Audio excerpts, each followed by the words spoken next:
High viewers.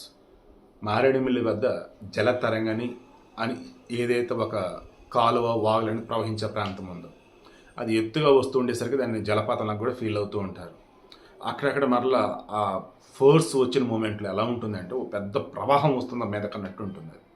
మరలా కింద నుంచి కాలువలు ఆ పక్కన బ్రిడ్జ్లు ఇలా ఉంటూనే ఉంటాయి. ఏలూరు ఆశ్రమం మెడికల్ కాలేజ్ చెందినటువంటి వాళ్ళు 14 మంది వెళ్ళటం, అందులో 5 అందులో తప్పిపోవటం, 4 అమ్మాయిలు ఒక అబ్బాయి, అందులో 2 అమ్మాయిలు దేవుడి దేవల్ల బ్రతికారు, 2 అమ్మాయిలు చనిపోయారు. చనిపోయిన వారిలో అమృత, సౌమ్య వీళ్ళంతా కూడా MBBS సెకండ్ ఇయర్ చదువుతున్న వాళ్ళు. నెక్స్ట్ హరనాథ్, పాపం ఇతని బాడీ ఇంకా దొరకల, ఇంకా గాలింపు జరుగుతూనే ఉంది. ఈ గవర్నమెంట్ ఏం చేసింది? చేతులు గలక ఆకులు పట్టుకుంది. ఏ రకంగా? అక్కడికి ముందుగా వీళ్ళని అసలు రానివ్వకూడదు. ఆ జల తరంగిణికి సంబంధించి చూస్తే ఒక ఎంట్రన్స్ ఉంటుంది, టికెట్ ఉంటుంది, సెక్యూరిటీ ఉంటారు.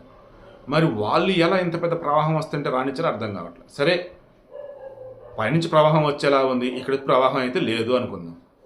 అలాంటి సరే రానివ్వకూడదు, దిగనీయకూడదు కదా, వాళ్ళు దిగనిచ్చారు.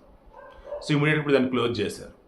మిగతా చోట్ల కూడా ఈ ఎక్కడైతే కొండవాళ్ళు ప్రాంతాలు కావచ్చు, అటవీ ప్రాంతాలు కావచ్చు ఉంటాయో, ట్రెక్కింగ్కి వెళ్ళటం, సరదాగా ఫ్రెండ్స్ అందరూ కలిసి టూరిజం అన్నట్టుగా, ట్రావెలింగ్ అన్నట్టుగా వెళ్తూ ఉంటారు చూసారా.